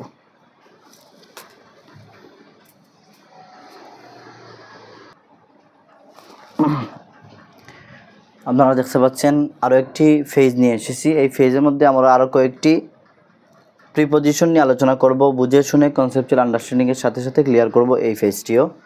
তো আপনারা দেখতে পাচ্ছেন প্রথম আমি দেখেছি বাই। বাইয়ের ব্যবহার হলো 5টি, অর্থাৎ বাই যে প্রিপোজিশনটি রয়েছে এই প্রিপোজিশনটি 5টি জায়গার মধ্যে ব্যবহার করতে পারবেন। এই 5টি জায়গা কী কী আমরা দেখি এবং বোঝার চেষ্টা করি। নাম্বার 1 আপনারা দেখছেন আমি এক্সাম্পল নিয়ে এসেছি, he is sitting by his father, অর্থাৎ সে তার বাবার পাশে বসে আছে। তো পাশে বোঝানোর জন্য নাম্বার 1 হচ্ছে পাশে বোঝানোর জন্য আমরা বাই ইউজ করে থাকি। যেমন আমি আমার বন্ধুর পাশে বসে আছি, আই এম সিটিং, আপনি বলতে পারেন বাই মাই ফ্রেন্ড, আমার বন্ধুর পাশে আমি বসে আছি। এইভাবে পাশে বোঝানোর জন্য আমাদের বাই ইউজ করা হয়। তারপর হচ্ছে বাই আরেক জায়গায় ইউজ করা হয়, তা হচ্ছে কি যে we travelled by night. Night means হচ্ছে কি সময় দরিয়া, কিছু সময় দরিয়া, অর্থাৎ ব্যাপক সময় বোঝানোর জন্য, একটি ব্যাপক সময় বোঝানোর জন্য বাই ইউজ করা হয়, অথবা সময় বোঝানোর জন্য বাই ইউজ করা হয়। যেমন উই ট্রাভেলড, আমরা ট্রাভেল করিয়াছিলাম, যাত্রা করিয়াছিলাম বাই নাইট, অর্থাৎ রাত্র দরিয়া আমরা ট্রাভেল করেছিলাম। অথবা আমি বলতে পারি বাইয়ের সময় ইন্ডিকেট করে, সময় বোঝানোর জন্য বাই ইউজ করা হয়। যে জায়গার মধ্যে আপনারা অন ইউজ করতে পারবেন সেম তেমনি জায়গার মধ্যে আপনারা কি করতে পারবেন, আপনারা বাই ইউজ করতে পারবেন। যেমন আমি যদি বলি I will go to college, by tomorrow বলতে পারবো, অন টুমোরো বলতে পারবো। I will go to college by tomorrow, অথবা I will go there by tomorrow, on tomorrow, both are correct. বুঝতে পারলাম। তো আমরা সময় বোঝানোর জন্য বাই ইউজ করা হয়। তো দেখতে পাচ্ছেন উই ট্রাভেল বাই নাইট, ব্যাপক সময় বোঝানোর জন্য, অথবা সময় বোঝানোর জন্য আমি একটি এক্সাম্পল দেখাচ্ছি, I will go there by tomorrow, আমি কালকে সেখানে যাব। তারপর হচ্ছে তৃতীয় যে আমরা যে জায়গায় বাই ইউজ করতে পারবো তা হচ্ছে they go to school by bus, অর্থাৎ মাধ্যম বোঝানোর জন্য বাই ইউজ করা হয়। যেমন আমি পায়ে হেঁটে স্কুলে যাই, আমি যদি বলি I go to school by walking, অর্থাৎ বাই ওয়াকিং বললেই হবে যে আমি হেঁটে স্কুলে যাই। পায়ে হাঁটার ইংলিশ হচ্ছে ওয়াক। তো এই জায়গায় বলা হচ্ছে বাস, অর্থাৎ তাহারা they are going to school by bus, তারা স্কুলে যাচ্ছে বাসের দ্বারা, অর্থাৎ বাসের মাধ্যমে স্কুলে যাচ্ছে, ট্রেনের মাধ্যমে স্কুলে যাচ্ছে। এইভাবে মাধ্যম বোঝানোর জন্য বাই ইউজ করা হয়। তারপরে আমরা দেখি ফোর্থতম কী রয়েছে, this goods are made by hand. এই জায়গায় দেখতে পাচ্ছেন পদ্ধতি বোঝানোর জন্য বাই ইউজ করা হয়। পদ্ধতি কি, যে এই গুডসগুলো, যে মনে রাখবেন গুড, GWD গুড শব্দটি হচ্ছে ভালো, আর এই গুডের সাথে যদি আপনারা এস যুক্ত করে নেন তাহলে হয়ে যাবে গুডস, আর গুডস হবে কি আসবাবপত্র, অর্থাৎ সামান বস্তুকে আমরা গুডস বলি। আমাদের প্রচলিত একটি ভাষা রয়েছে, যেমন আমাদের যে মালগাড়ি হয়ে থাকে, যে ট্রেনগুলো হয়ে থাকে, অ্যাকচুয়ালি ট্রেনগুলোকে অ্যাকচুয়ালি হচ্ছে গুডস ট্রেন। ওই জায়গায় আমাদের ভাষা বিকৃত হয়ে তাকে গুড বা অনেকে গুস ট্রেনও বলে থাকে। আমি শুনেছি অনেক গ্রামীণ মানুষরা কি বলেন, গুস ট্রেন বলে থাকেন। তো আমাদের শুদ্ধ ভাষাটি জানা প্রয়োজন। তার এই যে ট্রেনটি মাল নিয়ে যাচ্ছে এই জন্য বলা হয় গুডস ট্রেন, অর্থাৎ মালের ট্রেন, মাল নিয়ে যাচ্ছে, সামান নিয়ে যাচ্ছে, এই জন্য গুডস বলা হয়। তো আমাদের এক্সাম্পল আপনারা দেখতে পাচ্ছেন, এই সবগুলো এক্সাম্পল আমি নিজে থেকে তৈরি করে আপনাদেরকে দিচ্ছি, যেভাবে ইজিলি আপনারা বুঝতে পারেন, ইজিলি যাতে উপস্থাপন করতে পারি এবং আপনাদের মাইন্ডে থাকে এবং বুঝতে পারেন। এই জন্য এই সবটুকু সেন্টেন্সেস নিজে তৈরি করেছি, কোনো রেডিমেড নয়। আমি নিজে বুঝে শুনে এগুলি তৈরি করেছি যাতে ফিট কীভাবে হয়, ইজি কীভাবে হয়। তো দেখতে পাচ্ছেন this goods are made by hand, এই সামানগুলো হাতের দ্বারা তৈরি করা হয়েছে, এই সামানগুলো হাতের দ্বারা তৈরি করা হয়েছে। এই হচ্ছে কি পদ্ধতি বোঝাচ্ছে বা দ্বারা বোঝাচ্ছে। তারপরে আমাদের ফিফথতম রয়েছে যে cloth is sold by the metre. এই জায়গায় দেখতে পাচ্ছেন হার বোঝানোর জন্য বা ইউজ করা হয়, হার অথবা মূল মান বা মূল্যায়ন দেখতে পাচ্ছেন মূল্যমান অথবা মূল বোঝানোর জন্য কি হার বোঝানোর জন্য বা ইউজ করা হয়। যেমন এই হচ্ছে একটি প্যাসিভ সেন্টেন্স দেখতে পাচ্ছেন, cloth is sold by someone, present indefinite টেন্সের এই সেন্টেন্স হচ্ছে cloth is sold by the metre, অর্থাৎ এই জায়গায় যে বাইটি এসেছে তা বয়সের বাই নয়, এই জায়গায় বাইটি এসেছে প্রিপজিশন হিসাবে। এই জায়গায় যদি সম্পূর্ণ সেন্টেন্সটি আমি সম্পূর্ণ করি তাহলে কীভাবে হবে, cloth is sold by someone by the metre, means কি যে কারো দ্বারা কাপড় বিক্রি করা হয় যে বাই দ্য মিটার করে করে, অর্থাৎ কাপড়গুলো বিক্রি করা হয় মিটার করে করে, তা হার বোঝাচ্ছে যে কাপড়ের কিভাবে বিক্রি করা হয়, যে তার মিটার হিসাবে বিক্রি করা হয়। তো এই জায়গায় দেখতে পাচ্ছেন হার অথবা মূল মান যে বোঝানোর জন্য আমরা বাই ইউজ করতে পারি। তো আমরা দেখলাম 5টি জায়গার মধ্যে বাইকে ইউজ করি। তারপরে আমরা দেখব নেয়ার অ্যান্ড ফার, দুইটা প্রিপজিশন রয়েছে। নেয়ার নিকটবর্তী বোঝানোর জন্য নেয়ার ইউজ করা হয়, আর ফার ইউজ করা হয় দূরবর্তী বোঝানোর জন্য। যেমন he is the far away from me, আমার কাছ থেকে অনেকটা দূরে এসে রয়েছে, অথবা my college is far away from my home, আমার ঘর থেকে আমার কলেজটি অনেক দূরে রয়েছে। ফার অর্থাৎ দূরবর্তী বোঝানোর জন্য ফার ইউজ করা হয়, আর নিকটবর্তী বোঝানোর জন্য নেয়ার ইউজ করা হয়। তো দেখতে পাচ্ছেন নেয়ারের ব্যবহার একটি, ইউ কাম নিয়ার, আমার কাছে তুমি আসো, অথবা নেয়ার দ্য স্কুল, আমি বললাম my house is situated near the school, আমি বললাম আমার ঘর সেন্ট্রাল পাবলিক স্কুলের কিনারে। যদি আমি বলি তাহলে কীভাবে হবে, মাই হাউস ইজ সিচুয়েটেড, আমার ঘর অবস্থিত আছে near the central public school Patharkandi central public স্কুলের কিনারে মেন রোডের পাশে আমার ঘর অবস্থিত রয়েছে। তো এই হচ্ছে কি নেয়ারের ইউজ। তারপরে যদি আমি বলি উইথের ব্যবহার দেখতে পাচ্ছেন 5টি জায়গার মধ্যে উইথ ব্যবহার হয়, অর্থাৎ 5টি জায়গার মধ্যে আমাদের উইথ ব্যবহার হয়। তো আমরা দেখি কী কী রয়েছে। নাম্বার 1 যেমন Karim goes to school with his uncle, এই জায়গায় দেখতে পাচ্ছেন উইথ ইজ এসেছে সাথে বোঝানোর জন্য, অর্থাৎ করিম কীভাবে স্কুলে যায়, তার আঙ্কেলের সাথে স্কুলে যায়। দেখতে পাচ্ছেন example, Karim goes to school, করিম তার প্রথম সিঙ্গুলার নাম্বার, এই জন্য মূল ভার্বের সাথে ইএস যুক্ত হয়েছে। Karim goes to school with his uncle, তার আঙ্কেলের সাথে সে কি করে স্কুলে যায়, তো সাথে বোঝানোর জন্য এই জায়গায় উইথ ইউজ করা হয়েছে। দ্বিতীয়ত আমরা দেখি কি, দ্বিতীয়ত হচ্ছে a man is killed with a গান, অর্থাৎ মাধ্যম বোঝাচ্ছে যে একজন মানুষকে মারা হয়েছে গানের দ্বারা, বন্দুক দিয়ে একজন মানুষকে মারা হয়েছে। একটি passive sentence, a man is killed, অর্থাৎ মানুষকে মারা হয়েছে, হয়েছে না, ওয়াজ কিল্ড হলে মারা হয়েছে বলতো, অর্থাৎ এ ম্যান ওয়াজ কিল্ড দিয়ে দিই তাহলে সুন্দর হবে, মানুষকে মারা হয়েছে, পাস্ট ইনডিফিনিট টেন্স হয়ে যাবে যে এ ম্যান ওয়াজ কিল্ড, একজন মানুষকে মারা হয়েছে উইথ এ গান, একটি বন্দুক দিয়ে। অর্থাৎ মনে করেন একটি মার্ডার হয়েছে, আপনি পুলিশকে বলছে যে এই মানুষটিকে মারা হয়েছে বন্দুক দিয়ে, তো এই সেন্টেন্স কীভাবে হবে, a man was killed with a গান, অর্থাৎ গানের মাধ্যমে, বন্দুকের মাধ্যমে এই মানুষকে মারা হয়েছে। বা আমি যদি বলি কারেন্ট দিয়ে মানুষকে মারা হয়েছে, ফাঁসি দিয়ে মারা হয়েছে, দা দিয়ে মারা হয়েছে, তো ওই জায়গায় মাধ্যমটি বোঝানোর জন্য আপনারা উইথ ইউজ করতে পারবেন। তারপরে দেখতে পাচ্ছেন তৃতীয়তম হচ্ছে cut it with a blade, BLAD blade, আমরা অনেক সময় ব্লেড বলে থাকি, অনেক সময় আমাদের যে ব্লেড রয়েছে তার রং হচ্ছে ব্লেড, শুদ্ধ হচ্ছে ব্লেড। তো কাট ইট উইথ এ ব্লেড, এই জায়গায় পদ্ধতি বোঝাচ্ছে যে আপনাকে বলে দিচ্ছে যে এই বস্তুটাকে কাট করো, কাট মিন্স হচ্ছে কি কাটা, CUT কাট মিন্স হচ্ছে পিস করা, কাটা, তো এই বস্তুটাকে কাটো উইথ এ ব্লেড, অর্থাৎ ব্লেডের পদ্ধতি, অর্থাৎ আপনাকে পদ্ধতি বলে দিচ্ছে কি ব্লেড দিয়ে কাটো, কি পদ্ধতি বলে দিচ্ছে যে ব্লেড দিয়ে কাটার জন্য বলছে।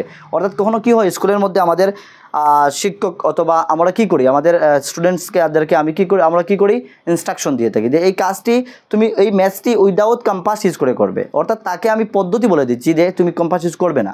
কখনো আমরা কি করি, বলি যে তুমি চাঁদা ইউজ করে করবে, তুমি স্কেল ইউজ করে করবে, এই জন্য বলে দেই। তো ইনস্ট্রাকশন দেওয়ার পর যে কাজটি করা হয় তাকে বলা হয় পদ্ধতি বলে দেওয়া হচ্ছে। তো এই জায়গায় বলে দেওয়া হচ্ছে কি তুমি এই বস্তুটিকে কাটো ব্লেড ইউজ করে, তা হচ্ছে পদ্ধতি। তো আমরা দেখলাম 3টি জায়গার মধ্যে উইথ ইউজ হয়, আরও 2টি জায়গা আমাদের রয়েছে, আর 2টি জায়গা কী আমরা দেখি। 4তম হচ্ছে the women with a long hair, আবার উইথ দিয়ে আমাদের অধিকারও বোঝানো হয়, এই জায়গায় বলা হচ্ছে the women with long hair, অর্থাৎ লম্বা চুলের অধিকারী একজন ওয়ামেন, একজন মহিলা, লং অর্থাৎ লম্বা চুলের অধিকারী একজন মহিলা। অধিকারী কি, যে উনি ওই চুলের মালিক, অধিকার মিন্স কি মালিক, লম্বা চুলের অধিকারী একজন মহিলা, এই জায়গায় উইথ ব্যবহার করা হয়েছে। দেখতে পাচ্ছেন the women with long hair, এই জায়গায় আপনারা উইথ ব্যবহার করবেন, কোনো অসুবিধা নেই, 100% কারেক্ট হবে। তারপরে আমাদের রয়েছে he is sick with fear. এই জায়গায় দেখতে পাচ্ছেন কারণ বোঝানোর জন্য উইথ ব্যবহার করা হয়। কারণ ব্যবহার জন্য অনেকে শুধু আমরা জানি সে সাথে বোঝানোর জন্য শুধু উইথ ব্যবহার করা হয় না, 5টি জায়গার মধ্যে আপনারা উইথ ব্যবহার করতে পারবেন। কারণ বোঝানোর জন্য উইথ ব্যবহার করা হয়। যেমন আমি যদি বলি হি ইজ সিক, সে অসুস্থ, with fear by looking a ghost in the night, রাত্রে সে কী করেছে, একটি গোস্ট দেখেছে, একটি ভূত দেখেছে, শয়তান দেখেছে, যার ফলস্বরূপই ভয় পেয়ে গিয়েছিল, যার ফল সে কী হয়েছে, তা অসুস্থ হয়ে পড়েছে। তো এই জায়গায় দেখতে পাচ্ছেন কারণ বোঝাচ্ছে যে ভূতটি ডেকার কারণে তার কি হয়েছে, ভয় পেয়েছে, অর্থাৎ ভয় পাওয়ার কারণে তার অসুস্থতা হয়েছে। দেখেন সেন্টেন্সটি এত সুন্দর sentence, he is sick with fear, ভয়ের কারণে সে কী হয়েছে, তার অসুস্থতা হয়েছে, ওই জায়গায় উইথ ব্যবহার করতে পারবেন। তো আমরা দেখেছি 5টি জায়গার মধ্যে আমরা উইথ ব্যবহার করতে পারবো। এখন দেখি আমরা আবার কয়েকটি প্রিপোজিশন রয়েছে, তারপরে এই ফেজ শেষ করে আমাদের আজকের ক্লাস এই জায়গায় সমাপ্ত হয়ে যাবে। তারপরে নেক্সট ক্লাসের মধ্যে বাকি অবশিষ্ট যে আমাদের ডবল প্রিপোজিশন রয়েছে তা নিয়ে আলোচনা করব, এবং অ্যাপ্রোপ্রিয়েট প্রিপোজিশন নিয়ে যেগুলি মোস্ট ইম্পর্টেন্ট প্রতিটি কম্পিটিটিভ এক্সাম একাডেমিক ক্লাসের মধ্যে আসে সবগুলো নিয়ে আলোচনা করব। তো আপনাদেরকে ক্লাসেস দিচ্ছি, আপনারা কী করেন, অনেকে ওয়াচ করেন বাট ক্লাসের মধ্যে লাইক করেন না। আপনাদের সবাইকে বলবো এখন আপনারা লাইক করে নেন, ক্লাসের মধ্যে ছোট্ট একটি লাইক দিতে সময় লাগে না, ক্লিক করলেই লাইক হয়ে যায়, লাইক করে দেবেন। আর যদি ভালো লাগে ডেফিনেটলি আপনারা ক্লাসটিকে কমেন্ট করবেন, আপনাদের ফ্রেন্ড সার্কেলে শেয়ার করবেন। তো আমরা দেখি আফটারের ব্যবহার একটি, অর্থাৎ আফটার একই জায়গায় ব্যবহার করা। আফটার মিন্স পরে, বিফোর মিন্স আগে। আমরা বিফোর অলরেডি কমপ্লিট করে নিয়েছি। আফটার মিন্স হচ্ছে পরে বোঝানোর জন্য আফটারটি ইউজ করা হয়। কীভাবে? আফটার মিন্স হচ্ছে পরে। আমি যদি বলি যে তুমি আমার সাথে দেখা করবে স্কুলের পরে, কলেজের পরে, অথবা আমি তোমার সাথে দেখা করব স্কুলের পরে, এই যে জায়গার মধ্যে পর বোঝানো হয় তাই জায়গায় আমরা আফটার ইউজ করি। যেমন আমি গড়ে যাওয়ার পরে সূর্য ডুবেছিল, তো এই জায়গায় আমরা আফটার ইউজ করব। অথবা আমি যদি বলি রুগী মারা যাওয়ার পরে ডাক্তার এসেছিলেন, এই জায়গায় আমরা কী করব, আফটার ইউজ করতে পারবো। আমি স্কুলে যাওয়ার পর শিক্ষক মহাশয় এসেছিলেন, আমরা আফটার ইউজ করে সেন্টেন্স তৈরি করব। তো আমি একটি এক্সাম্পল নিয়ে এসেছি। আফটারের ব্যবহার একটি, you will meet me after your college, তুমি আমার সাথে দেখা করো। ইউ উইল মিট মি, তুমি আমার সাথে দেখা করবে, future indefinite tense. You will meet me, তুমি আমার সাথে দেখা করবে আফটার ইউর কলেজ। আমাদের আফটার হচ্ছে মেন প্রিপোজিশন, অর্থাৎ তুমি আমার সাথে দেখা করবে আফটার ইউর কলেজ, তোমার কলেজের শেষে তুমি আমার সাথে দেখা করবে। তো এই হচ্ছে আমাদের আফটারের কনসেপ্ট। তারপরে আমরা দেখি ডিউরিং। ডিউরিং আমরা জানি, ডিউরিং মিন্স হচ্ছে একটি সময় ধরিয়া বোঝানোর জন্য ডিউরিং ইউজ করা হয়। যেমন আমি যদি বলি during monsoon, during summer vacation. আমি যদি বলি একজন মানুষ অসুস্থ ছিল ডিউরিং সামার ভ্যাকেশন, পুরো সামার ভ্যাকেশন অসুস্থ ছিল। আমি যদি বলি আমার বন্ধুর সাথে আমি 1 বছর ধরিয়াও দেখা করতে পারিনি, তাহলে ডিউরিং হবে। আমি যদি বলি এক্সামের ডিউরিংয়ে, এক্সামের অর্থাৎ এই মুহূর্তে, তাহলে ডিউরিং ইউজ করতে পারবো। যখন এক্সাম চলছিল ডিউরিং ইউজ করতে পারবো, যখন মনসুন চলছিল ডিউরিং ইউজ করবো। তো এই জায়গায় আপনারা দেখতে পাচ্ছেন ডিউরিংয়ের ব্যবহার একটি। আমি একটি এক্সাম্পল নিয়ে এসেছি, I cannot meet my teacher, আমি আমার শিক্ষকের সাথে দেখা করতে পারছি না ডিউরিং 5 ইয়ার্স, অর্থাৎ 5 বছর ধরিয়া আমার শিক্ষকের সাথে দেখা করতে পারছি না। আমার বাল্যকালের একজন শিক্ষক ছিলেন, সেন্টেন্সটি ট্রু সেন্টেন্স লিখেছি যে সত্যিই আমি এত বিজি হয়ে গিয়েছি। ফোন করেছিলেন কালকে, একজন আমাকে ফোন করেছিলেন যে তুমি কেমন আছো, ভালো আছো নি, কোথায় রয়েছো, অনেক কথা বলেছিলেন। তো যাই হোক, পার্সোনাল কথা আমাদের ক্লাসে বলার প্রয়োজন নেই। জাস্ট বলছি যে এত এঙ্গেজ, মানুষ যত বড় হয়, যত বেশি তার প্লেসমেন্ট আসে, তখন মানুষ এঙ্গেজ হয়ে যায়, বিলকুল বিজি হয়ে যায়, তার আত্মীয় স্বজনের সাথে কথা বলার সময় থাকবে না। তারপরে কি হয়, সময় আমাদের ফাইন্ড আউট করতে হয়, সময় অটোমেটিকলি ফাইন্ড আউট হয়ে আসে না। আমরা প্রায় সময় রেস্টুরেন্টে যাই, পার্টি করি, অনেক এনজয় করি, বন্ধুর সাথে মিলে যাই, বন্ধুদের সাথে এনজয় করি, তা হচ্ছে টাইম বার করতে হয়, টাইম অটোমেটিকলি বার হয় না, আমাদেরকে টাইম ফাইন্ড আউট করতে হয়। এই জন্য বলি আপনারা পড়ার জন্য টাইম ফাইন্ড আউট করবেন। ওকে, অনেকে বলেন স্যার আমাদের পড়ার সময় নেই। পড়ার সময় নেই তো কী করার সময় আছে? পড়া তো হচ্ছে মেন। যদি আপনার জব হয়ে যায় আর মনে করেন যে আপনার প্লেসমেন্ট এই জায়গায় কাফি, আপনি সন্তুষ্ট রয়েছেন, তা পড়ার প্রয়োজন নেই, আপনি কি করেন, স্টাডি লিভ করে দেন। আর যদি মনে করেন আপনি জব করতে চান, এখন অবধি পর্যন্ত জব হয়নি, তাহলে আপনার টাইম ফাইন্ড আউট করতেই হবে জবের জন্য, পড়ার জন্য, স্টাডি করার জন্য। যদি স্টাডি না করেন তাহলে কীভাবে, কে আপনাকে জব দেবে? কে কি গড়ে গিয়ে আপনাকে জব দেবে? না, আপনাকে কোয়ালিটি বিল্ড আপ করতে হবে, নলেজ গেদার করতে হবে, তখন গিয়ে আপনি জব পাবেন, প্লেসমেন্ট পাবেন। আর যদি আপনার একটি জব পেয়ে সন্তুষ্ট না হন, যে আমার জবটি হয়েছে ঠিকই, কিন্তু আমি এলপি স্কুলের মাস্টার হয়ে যে থাকবো তা নয়, আমি এমই স্কুলে যাব, তারপরে আমি হাই স্কুলে যাব, তারপরে প্রফেসর হব, তারপরে এপিএসসি ইউপিএসসি এক্সাম ক্র্যাক করেন, ডিসিএসপি বনেন, এগুলি যদি স্বপ্ন থাকে তাহলে কন্টিনিউয়াসলি আপনি স্টাডি করেন। আর এই সময়টুকু ফাইন্ড আউট করেন, আপনার জীবন থেকে সময় বার করে স্টাডি করেন। অর্থাৎ আমি বলছি এই সেন্টেন্সটাকে বলছিলাম, অর্থাৎ জীবনে আমরা যদি যে কোনো কিছু করতে চাই, করতে পারবো ডেফিনেটলি। ওই জন্য আমি বলি আপনাদের কী করেন, ভালো করে স্টাডি করেন, সামনে ভালো একটা অপরচুনিটিস রয়েছে, আপনারা সবাই আশা করি ভালো রেজাল্ট নিয়ে পাস করতে পারবেন। তো আমাদের ডিউরিংয়ের কনসেপ্ট হচ্ছে ডিউরিংয়ের ব্যবহার একটি, যেমন আমি একটি এক্সাম্পল নিয়েছি, আই ক্যান নট মিট হবে আই ক্যান নট মি হয়ে গিয়েছে, I cannot me my teacher, meet হবে MWT মিট হবে, I cannot meet my teacher, অথবা মিট উইথ মাই টিচারও বলতে পারেন, মিট উইথ না দিয়েও বলতে পারেন। I cannot meet my teacher during 5 years, 5 বছর ধরিয়া আমি আমার শিক্ষকের সাথে মিট করতে পারছি না, দেখা করতে পারছি না। তো সময় ধরে এই শব্দটি বোঝানোর জন্য ডিউরিং ইউজ করে থাকি। তারপরে ফ্রমের ব্যবহার হচ্ছে তিনটি জায়গার মধ্যে আমরা ফ্রম ইউজ করে থাকি। নাম্বার 1 সবাই জানি, যেমন আমি যদি বলি আমি আমার টিউশন সেপ্টেম্বরের 1 তারিখ থেকে শুরু করব, আমার যে কোচিং সেন্টার স্টার্ট করেছিলাম, আপনাদেরকে বলেছিলাম আমার 2টি কোচিং সেন্টার অলরেডি রয়েছে, প্রেজেন্ট আরও কল্পনা করছি আরও 2-3টি করার জন্য। বদরপুরে একটি করব আশা করি, কালাইনের দিকে একটি করব। অনেকটা স্টুডেন্টস আমাকে রিকোয়েস্ট করেন স্যার করার জন্য। পাতাকান্দিতে অলরেডি আমার একটি কোচিং সেন্টার রয়েছে, 8 ইয়ার্স থেকে চলছে, আপনারা জানেন, প্রিপারেটরি কোচিং সেন্টার বলে, যদি যান দেখতে পারেন। আর প্রেজেন্ট সময়ে আমি একটি উদ্যোগ নিয়েছি, সবাইকে বলেছি, আপনারা অনেকে জয়েন করেছেন, অনেক স্টুডেন্টস হয়ে গিয়েছে, এখন অবধি পর্যন্ত 2 ব্যাচ কমপ্লিট হয়ে যাবে আশা করি। তো বাবা হোটেলের পাশে একটি কোচিং সেন্টার করেছি সিটেটের জন্য অনলি, এই নেক্সট সেশন যে 2025-এ আসবে এই সেশনের জন্য। আর পরবর্তী সময়ে দেখব যদি সময় হাতে থাকে আর 2টি এক্সটেন্ড করব কোচিং সেন্টার অফলাইন ক্লাসের জন্য, আর অনলাইনে থাকবো আপনাদের সাথে, আপনারা সবাই থাকেন। অনলাইনেও ক্লাসেস হবে, অর্থাৎ অফলাইনে হলে ভালো হয়। অফলাইনে হলে যেমন আপনারা আমাকে আস্কিং করতে পারবেন, কোনো কোয়ারি কোনো ডাউট যদি আপনাদের থাকে, প্রশ্ন থাকে, আমাকে প্রশ্ন করবেন, আমি সরাসরি জবাব দিতে পারবো। আর অফলাইনের মধ্যে কী হয়, ওয়ান সাইডেড হয়ে থাকে, আমি শুধু কথা বলছি আপনারা শুনছেন, যদি কোনো ডাউট থাকে স্যার এই জায়গার মধ্যে আরেকটু বুঝিয়ে দেন, বুঝিয়ে দিতাম ডেফিনেটলি, কিন্তু অফলাইনে তা সম্ভব, অনলাইনে সম্ভব নয়। তো অনলাইনে ক্লাসেস হবে ডেফিনেটলি, সিটের সামনে আসছে, সিটেটের বিলকুল প্রিভিয়াস ইয়ার কোয়েশ্চন পেপার 2011 থেকে 24 অবধি পর্যন্ত প্রতিটি সাবজেক্টের ক্লিয়ার করব, বুঝিয়ে শুনে আপনাদেরকে বুঝিয়ে আমি ক্লিয়ার করবো ইনশাল্লাহ। আর যেহেতু কনসেপ্ট ক্লিয়ার হয়ে গিয়েছে, কনসেপ্টের আর ক্লাসেস করব না সিটেটের, যদি প্রয়োজন হয় তাহলে অফলাইন ক্লাসে জয়েন করবেন, হয়ে যাবে। তো এই কথা বলছিলাম যে ফ্রম এর ব্যবহার হচ্ছে 3টি, যেমন আমি একটি এক্সাম্পল, প্রথম এক্সাম্পল থেকে এই কথাগুলো এসেছে। এক্সাম্পল কি, I will start my tuition বা কোচিং সেন্টার বলতে পারেন, আমার টিউশন ব্যাচ বলতে পারেন, ফ্রম 1 সেপ্টেম্বর, অর্থাৎ থেকে বোঝানোর জন্য, সময় বোঝানোর জন্য, যে ওই সময় থেকে তখন থেকে বোঝানোর জন্য আমরা ফ্রম ইউজ করে থাকি, নাম্বার 1। নাম্বার 2 হচ্ছে হি ইজ গোয়িং ব্যাক, সে ঘুরে যাচ্ছে, from field to market, say mark থেকে ফিল্ডের দিকে ঘুরে যাচ্ছে, এই জায়গা থেকে বোঝাচ্ছে না, দিক বোঝানোর জন্য আমি বলছি, অর্থাৎ সে ফিল্ড থেকে মার্কেটে যাচ্ছে, অর্থাৎ দিক বোঝাচ্ছে, সে কোন দিকে যাচ্ছে, মার্কেটে যাচ্ছে। এই হচ্ছে আরেকটি। তারপরে হচ্ছে he is suffering from fever, এই জায়গায় কারণ বোঝাচ্ছে যে সে সাফার করছে ফিভারের কারণে সাফার করছে, অর্থাৎ সে ভুগছে। কেন ভুগছে? সে ভুগছে ফিভার হওয়ার কারণে, জ্বরের কারণে সে ভুগছে। এই হচ্ছে 3টি ইউজ ফর্মের। তারপরে আমরা দেখি টিল, আরেকটি আমাদের প্রিপোজিশন নিয়ে এসেছি, যতটা কমপ্লিট হবে আমাদের ওইদিকে আগাবে, আমাদের ক্লাস কমপ্লিট হবে, প্রিপোজিশনে আর 1-2টি ক্লাস নিতেই হবে। তারপরে আমরা নেরেশন রয়েছে, নেরেশনের 2টি ক্লাসে কমপ্লিট করবো, না হয় একটি ক্লাসে কমপ্লিট করে নেব, 2 আওয়ার্সের ক্লাস করে নেব, বিলকুল কমপ্লিট হয়ে যাবে, যেমন কারেক্ট টেন্স করেছিলাম।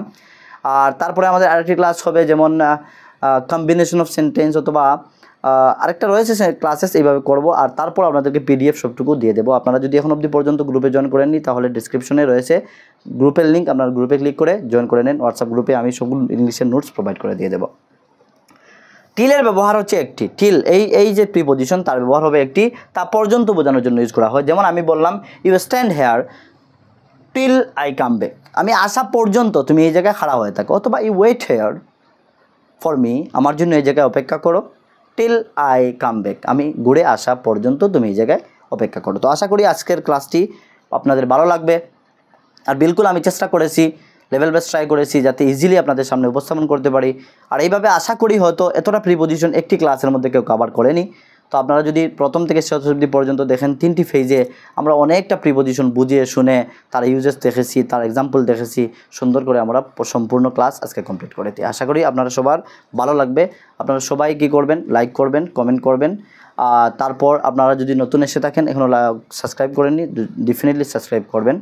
আর আপনাদের সোশ্যাল মিডিয়া গ্রুপস ইত্যাদি আপনার ফ্রেন্ড রিলেটিভ যে বা যারা রয়েছেন তাদেরকে রিকমেন্ড করতে পারেন যদি ক্লাস ভালো লাগে, যে বলেন স্যার আমাদের একজন স্যার রয়েছেন এইভাবে আমাদেরকে গাইড করেন, তো তোমরাও কী করো, জয়েন করতে পারো, স্যার গাইড করবেন। আর প্রতিটি কম্পিটিটিভ এক্সাম নেক্সট থেকে MTS SSC সবটুকু কম্পিটিটিভ এক্সামের সিলেবাস নিয়ে আলোচনা করব। বিলকুল আমি বলেছিলাম, প্রথমেই বলেছি যে একটি যদি কম্পিটিটিভ এক্সামের আপনারা তৈরি করেন তাহলে প্রতিটি কম্পিটিটিভ এক্সামের জন্য প্রিপেয়ার হয়ে যাবেন, অর্থাৎ এই সিলেবাসগুলো হয়ে যায় ইন্টার রিলেটেড। এই জন্য আপনারা কী করবেন, ক্লাসেসগুলো মোস্ট ইম্পর্টেন্ট। আমাদের ম্যাথ সিলেবাস কমপ্লিট হয়ে গিয়েছে, আর অনেকে আমাকে ফোন করেছেন, স্যার আমি অনেক ভালো করে বুঝেছি, আমাদের রিজনিংও কমপ্লিট হয়ে গিয়েছে, ওই দিন 1-2 ডেজের মধ্যে আমাদের ইংলিশও কমপ্লিট হয়ে যাবে। আর আপনারা চিন্তা করবেন না, এসএসসি জেনারেল নলেজ যেহেতু আমি যতটা নোটস প্রোভাইড করেছি তা এনাফ হবে। আর দ্বিতীয়ত আমি যে ইম্পর্টেন্ট ক্লাসেস যেমন কিছু সমাধিস্থল রয়েছে জানতে হবে, এক্সামের মধ্যে আসে, তারপরে হেডকোয়ার্টার রয়েছে, তারপরে আমাদের এসএসসি জেনারেল নলেজ থেকে জানতে হবে কিছু স্পোর্টস রিলেটেড জানতে হবে, ট্রফি কিছু জানতে হবে, তারপরে প্লেয়ার্স সম্পর্কে আমাদের জানতে হবে, কোন খেলার মধ্যে কতজন প্লেয়ার থাকে এগুলি জানতে হবে, আর্টিকেলস রয়েছে, 12 শিডিউলস রয়েছে, এইভাবে কয়েকটি ক্লাসেস রয়েছে, হয়ে গেলে আমাদের এসএসসি জেনারেল নলেজ কভার হয়ে যাবে। আর তারপর চেষ্টা করব এনসিয়েন্ট হিস্ট্রি একটি ক্লাসে কভার করব, মডার্ন হিস্ট্রি একটি ক্লাসে কভার করব, মেডিয়েবল হিস্ট্রি একটি ক্লাসে কভার করব। এইভাবে 8-10টি বা 15টি ক্লাস হয়ে আমাদের কভার হয়ে যাবে। তো চিন্তা করবেন না, এখন সময় হাতে রয়েছে 15 সেপ্টেম্বর অবধি পর্যন্ত, এখন 1 মাস রয়েছে। 1 মাসের মধ্যে আমাদের 2টি সাবজেক্ট অলরেডি কভার হয়ে গিয়েছে, ইংলিশও 1-2 দিনের মধ্যে শেষ হয়ে যাবে। তারপর আমাদের এসএসটি জেনারেল নলেজও কভার হবে। আর তারপর তো 4th গ্রেড যারা, তাদের তো অনেক সময় রয়েছে, তার গ্রেড তো 5 সেপ্টেম্বর থেকে স্টার্ট হয়ে যাবে। তো আশা করি কমপ্লিট করব, শেষ হবে, ভালো করে বুঝে শুনে করবেন। আর এখন যদি জেনারেল নলেজ আপনি স্টাডি করেন এক্সামের আগ মুহূর্ত, তাহলে মনে থাকবে, এক্সামে গিয়ে আপনারা ইমপ্লিমেন্ট করতে পারবেন। তাই আপনারা কোনো টেনশন করবেন না, এক্সামের আগ মুহূর্তে আমরা কারেন্ট অ্যাফেয়ার্স দেখব এবং জেনারেল নলেজ এসএসটি ক্লিয়ার করব। Thank you so much for watching.